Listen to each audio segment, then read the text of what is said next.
انا بقولها تاني، اوعى تقف على باب ربنا قفل، اوعى تقف على باب ربنا قفل. خلاص الباب اتقفل، معناها ايه؟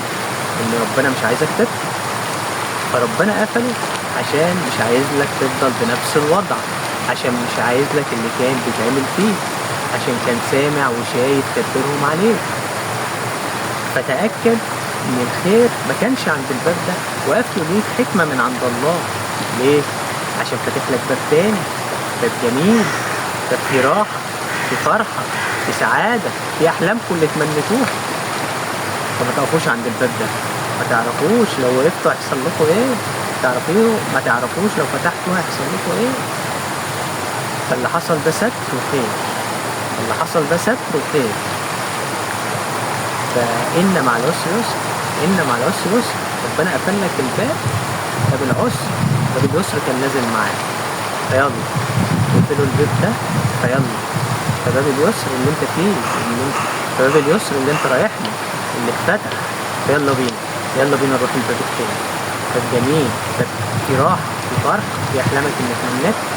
يلا بينا، يلا نروح الباب التاني، عشان انتوا تستحقوا ده، عشان انتوا فعلا تستحقوا ده، وعانيتوا وتعبتوا. افتكروا لما كنتوا بتطلعوا تدعوا ربنا في عز وجعكم وألمكم، لكن ربنا علاقات خلصت وانتهت، خلاص خلاص انساها وما تقفش عندها، ما تقفش عندها، لأن خلاص الناس دي مش شبهك، الناس دي مش شبهك. ربنا هيريح قلبك من شبهك، الناس الجميلة المحترمة الجواهر اللي عاطت كتير وعاطت عطاء كبير بعد العناء الكبير، وقابلوا فعلا وجع كبير وما كانوش يستحقوا ده. انا عارف ان انتوا ما كنتوش تستحقوا اللي حصل لكم، لكن صدقني الخير جاي والفرحة جاية والسعادة جاية، تأكدوا من كده.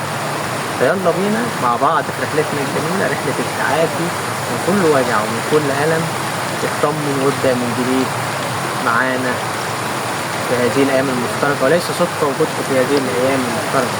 احنا اتفقنا هنتعافى وهنفوز بإذن الله. يلا بينا، مستعدين، مستعدين ان احنا نغير، مستعدين ان احنا نبدأ من جديد ونبدأ حياة كلها فرحة وسعادة وأمل. انتوا ناس جميلة ومحترمة واديتوا عطاء كبير وكنتوا تستحقوا التقدير، فلو مستعدين ترجعوا لطبيعتكم الحلوة تاني، لو مستعدين ترجعوا للجواهر الحقيقية تاني، لو مستعدين ترجعوا، لو مستعدين ترجعوا، انتوا كده كده ولاد اصول، مش محتاجين ترجعوا. فيلا بينا. وليس صدفة وجودنا في هذه الأيام المفترجة، وليس صدفة وجودكم في هذه الأيام، لكنه من عند الله. ربنا مش عايزكم تفضلوا في الوضع اللي انتوا فيه عشان عانيتوا، لأنه كفاية حقوقكم راجعة ومحفوظة، اطمنوا. ربنا أبدا ما هيسيبكم، ربنا ما هيشوف، ما هينسى تعبكم ووجعكم، حقكم راجع ومحفوظ. ولو كنت زعلان أو متضايق فأنت عملت لله الواحد القهار، ولو ليك حق جايلك، جايلك، اطمن. يلا بينا عشان مفيش وقت.